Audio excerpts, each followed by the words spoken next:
Most kids hate Mondays. For Ava Mitchell, it was worse. Her first day at a new school, her fourth in 3 years.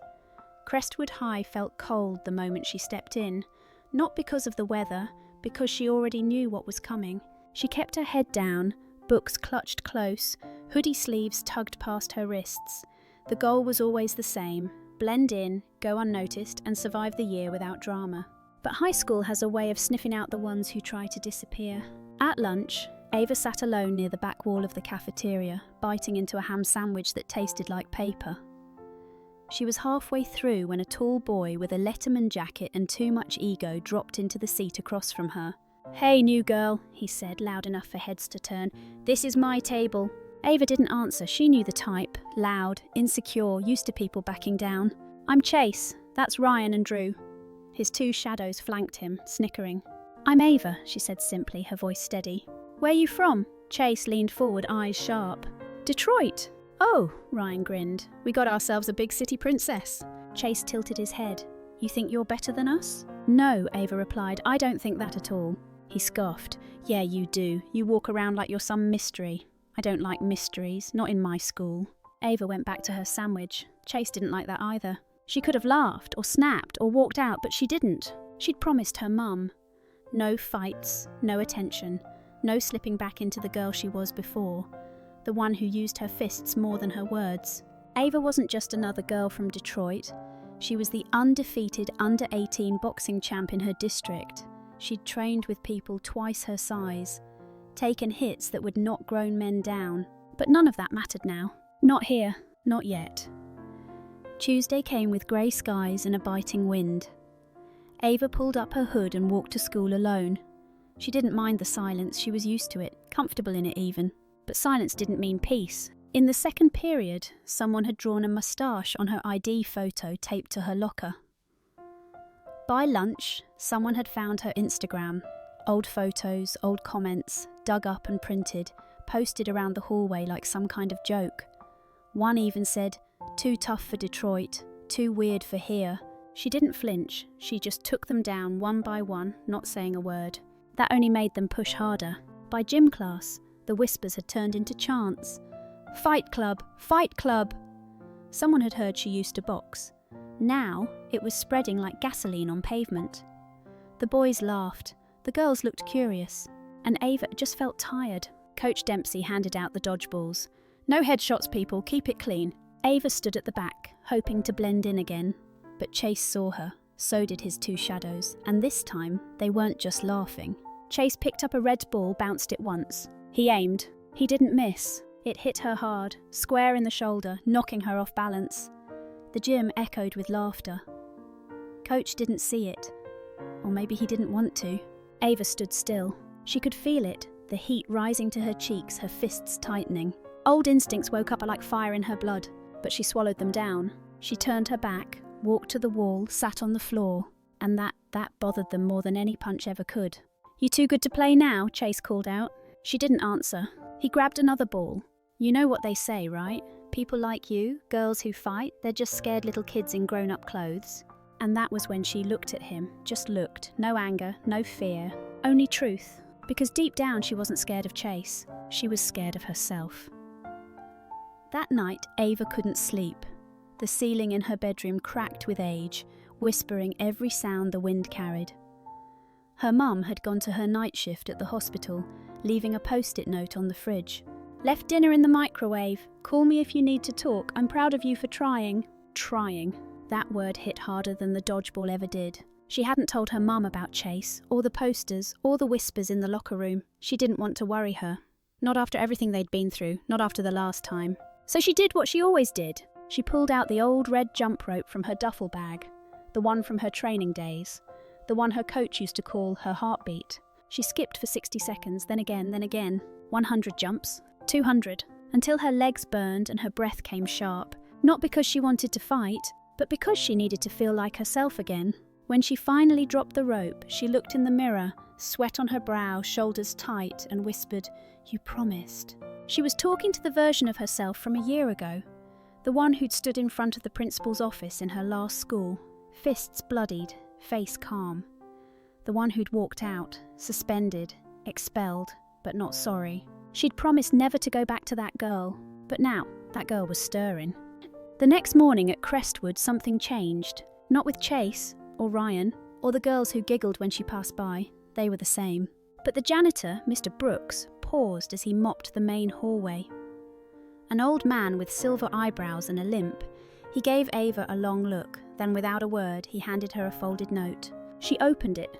Inside, in shaky block letters, it read, "I saw what they did. Silence can be strong, but so can standing up. You don't have to choose alone." That was all. No name, no signature, just quiet understanding. And in that moment, Ava realised something. She didn't just owe it to her mum to try. She owed it to herself to decide who she was becoming. By Thursday, the air had shifted. Not for everyone. The hallways still buzzed with the same voices, same jokes, same packs of people pretending not to care. But Ava felt it. In the way Chase watched her now, not with laughter, but calculation.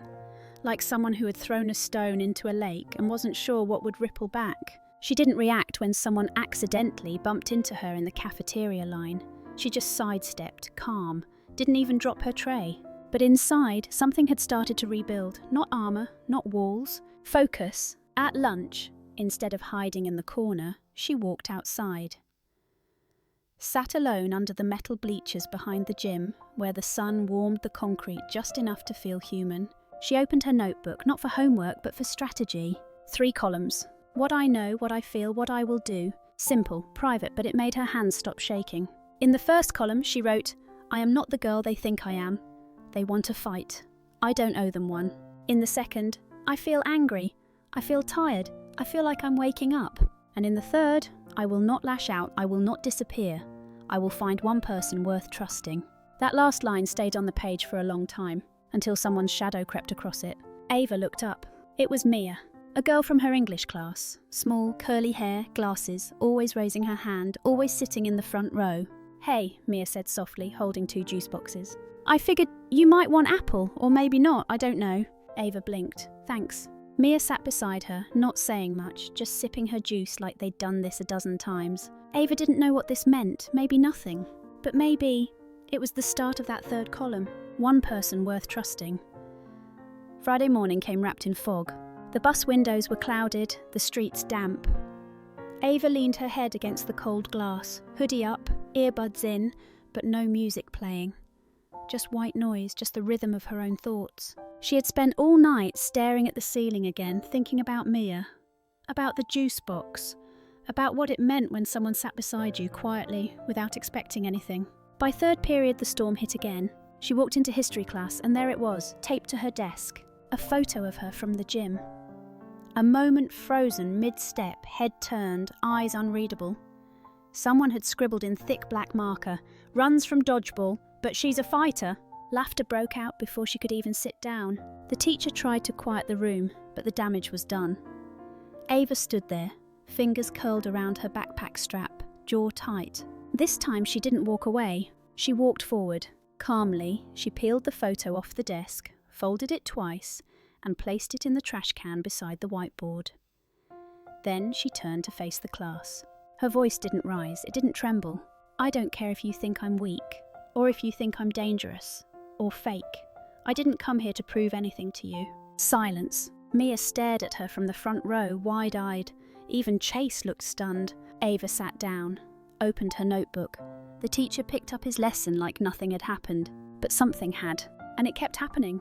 That afternoon, as she closed her locker, someone tapped her shoulder. It was Coach Dempsey. "Hey Mitchell," he said, gruff. "I heard you used to box." She didn't answer, just tilted her head slightly. "I'm starting a new after-school program, not official, just a few kids in the rec gym, learning some basics. Discipline, form, confidence, you might like it." Ava narrowed her eyes. "Why me?" Coach shrugged. "Because you already know what a fight looks like, and how not to start one." He handed her a permission slip, walked off. And for the first time in a long time, Ava didn't feel like someone was offering her a trap. It felt like a door, and behind it maybe a new version of her life was waiting. It was just a gym. Fluorescent lights humming, faded basketball lines on the floor, old punching bags swaying gently like ghosts remembering a better time. But to Ava it felt like something sacred. She stood just inside the doorway of the Crestwood Rec Centre, staring at the scuffed mats and taped gloves on the bench, Her hands itched to rap again. Her body remembered the rhythm, the stance, the breath. But her heart, that was the part still unsure. Coach Dempsey stood in the corner, arms crossed, watching her like he already knew she belonged there. "Whenever you're ready," he said simply. There were 4 other kids, 2 freshmen who barely looked old enough to tie their shoes, and a senior named Nate, tall and quiet with a scar on his chin. Nobody asked her why she was there. Nobody made her explain. She liked that. Coach tossed her a set of hand wraps. "Still remember how?" She nodded, sat on the bench and began to loop them, over thumb, across the palm, around the wrist, tight but not too tight. Muscle memory. When she stood up, something inside her had already shifted. Nate stepped forward. "Want to spar?" Ava shook her head. "Not yet." He grinned. "Smart." They spent the next hour working on footwork drills, shadow boxing, and timing combinations with mitts. Nothing fancy, no egos, just sweat, breath, and movement. And for the first time in weeks, Ava felt something loosen in her chest. Later that night, she walked home alone. No music, just the quiet thump of her sneakers on the sidewalk. Her mum's car wasn't in the driveway yet. She unlocked the door, dumped her bag, and collapsed on the couch. Then she laughed. Not a loud laugh. Just a breath that turned into something real. She wasn't fixed, she wasn't healed, but she had stepped back into something that had once made her feel strong. And this time, she wasn't using it to hide her anger. She was using it to build something new. The following week came with rain. Steady, soft tapping on the windows like it was trying to remind people to slow down. Most kids huddled under hoods and umbrellas, rushing between classes like the weather might swallow them whole. But Ava? She walked through it. No hood, no rush. By Tuesday, people started to notice. The same students who used to whisper now watched from the corners of their eyes. Chase didn't say much anymore, not since Coach Dempsey had pulled him aside during gym and asked about sportsmanship. And Mia? She still sat next to Ava during lunch, still offered a juice box, still smiled awkwardly when silence stretched between them. But now she asked questions. "Do you like music?" Ava shrugged. Mia tried again. "What do you listen to when you run?" And just like that, something shifted. They weren't just sharing space anymore. They were sharing pieces of themselves. By Wednesday, Ava had handed her one of her earbuds. They sat under the bleachers again, listening to an old indie playlist Ava hadn't touched since middle school. "I like this," Mia whispered. "It's moody but kind." Ava smiled, small but real. That afternoon, something happened in chemistry class. Group project time. Ava's name was called with 3 others, 2 jocks and a girl named Jordan, who barely looked up from her phone. The teacher laid down the rules. You'll each present a piece of the project, shared grade, equal parts. The old Ava would have done the whole thing alone, stayed silent, taken the hit if they didn't show up. But now, she turned to her group and said clearly, "I'll handle the structure and visuals. Someone else take the explanation and the conclusion." The room didn't go silent, no one gasped, it wasn't a movie moment. But her group blinked, then nodded, and for the first time, Ava saw it. Respect. Not fear, not pity, just quiet respect, for a girl who didn't ask to be seen but wasn't hiding anymore. That evening, her mum got home late, hair pulled back, eyes tired. She paused in the kitchen when she saw Ava heating up dinner. "Are you okay?" she asked, like always. But this time Ava didn't just nod, she said, "Better." And her mum smiled. Not the polite kind, the real kind. The kind that said, "I see you growing and I'm proud." The assembly was announced on a Monday morning. Mandatory, whole school, no exceptions. It was for bullying awareness, the principal had said, like that phrase still meant something after all the posters had faded. Ava didn't think much of it until she saw her name on the list of student presenters. Someone had submitted her. Coach Dempsey just shrugged when she asked about it. "Maybe the story needs you," he said, "more than you need the spotlight." She almost backed out. Almost, but Thursday came anyway. The auditorium was packed. 8th graders fidgeted in their seats. Teachers whispered along the walls. And Ava sat backstage, heart pounding like it wanted out. She wasn't used to microphones or attention, but she was used to fear. And she had learned fear didn't mean stop. It just meant you're doing something real. When her name was called, she stepped out. No speech in her hand, no script. She stood behind the mic, glanced at the sea of faces and just breathed. Then she said slowly, "I'm not here to talk about being a victim." The room quieted. "I'm here to talk about being a person. The kind that gets misjudged. The kind that flinches when someone laughs too loud. The kind that doesn't always fight back, at least not the way people expect." She paused. "I got pushed, laughed at, labelled. Another pause, deeper this time. And I pushed back, not with fists, not with rumours, but with something harder. She looked down, her voice steadied. I stayed. I stayed in this school when I wanted to disappear. I stayed in that gym when my hands shook. I stayed when it felt easier to let anger turn me into someone else. She looked up. And if you're sitting here thinking no one sees you, you're wrong, because I do. There was no applause, not right away, just stillness, and for Ava that was enough. Afterward, Mia hugged her tight in the hallway. Coach nodded silently. Even Chase, standing near the lockers, gave her a glance that looked a lot like apology.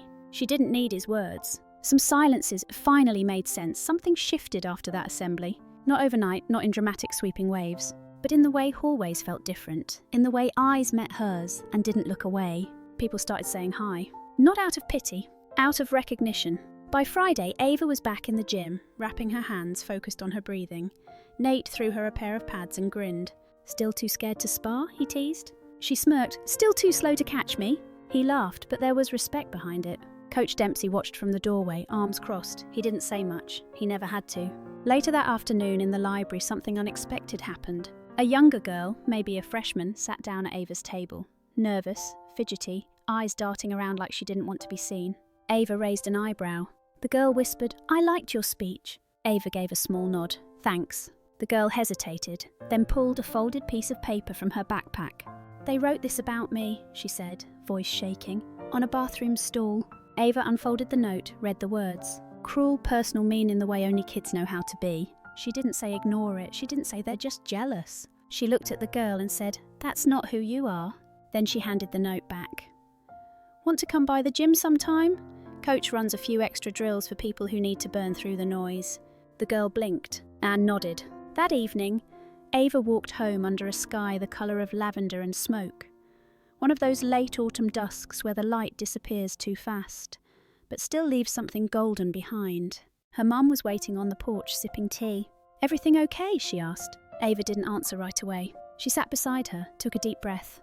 "I think I helped someone today." Her mum looked at her, really looked, and Ava realised they hadn't done that in a long time. "Then I guess it was a good day," her mum said softly. Ava nodded. "Yeah, it was. The world hadn't changed, but something in it had." And this time, she had been the reason why. The last bell of the semester echoed down the halls like a sigh of relief. Students scattered, lockers slammed. Someone blasted music from their phone even though it was against the rules. It was the kind of chaos that tasted like freedom. Ava lingered behind. She had a note in her hand. Coach Dempsey had written it, just a few lines scribbled on the back of a gym schedule. "You showed up for yourself, then you showed up for others. That's what leadership looks like, proud of you." There was no signature, didn't need one. She tucked it into her jacket pocket like it was something sacred. The gym was quiet that afternoon. Mia sat on the bench, lacing up borrowed gloves. The freshman girl, Lexi her name was stretching near the back. Nate was running drills with two younger boys. It didn't feel like a gym anymore, it felt like something more. A place where kids like Ava could walk in with heavy hearts and walk out just a little bit lighter. Coach stood by the door, arms folded as always. "You ready?" he asked. Ava nodded, but this time she wasn't nervous. She stepped into the ring, gloves on, balanced. She and Nate tapped gloves. And they moved. Not to fight, but to trust. Every punch was controlled, every dodge was earned, no anger, no fear. Just rhythm, just breath, just her. That night, Ava sat at the dinner table across from her mum. The lights were soft. The spaghetti was slightly overcooked, and they were both too tired to care. Her mum reached across the table. "I saw your picture in the school newsletter," she said, smiling. "The assembly, the speech, the gym." Ava blushed. "Yeah, that was real." "You were brave." Ava looked up. "I was scared." "You still showed up." They sat in silence for a while. Then Ava asked quietly, "Was I always like this?" Her mum nodded, eyes wet. "You were always strong, you just forgot for a while." "Yeah." Later that evening, Ava stood by her bedroom window. Outside, snow had started to fall, slow, gentle. The kind that didn't stick yet, but promised something new. She looked down at her hands. The same hands that once shook behind a locker. The same hands that now held pads for younger girls. She didn't need a title or a spotlight. She just needed to keep showing up. Because somewhere out there, another quiet kid might be watching. And now they would know. Silence doesn't mean invisible. Stillness doesn't mean weak. And sometimes, the ones who speak the least end up saying the most. You know, Stories like Ava's really remind us that it doesn't take loud voices or big moments to change something. Sometimes all it takes is one small choice, one quiet act of courage. I think we've all been Ava at some point, trying to find our place, feeling misunderstood, wondering if we matter. But this story, it's a soft but powerful reminder, even the quietest people can leave the loudest impact. And healing doesn't always look dramatic. Sometimes it just looks like staying. If this story meant something to you, if it made you feel a little less alone, hit that like button, drop us a comment, we do read them, and don't forget to subscribe to Rain Inside for more stories that speak to the heart. Thanks for watching, and I'll see you in the next video.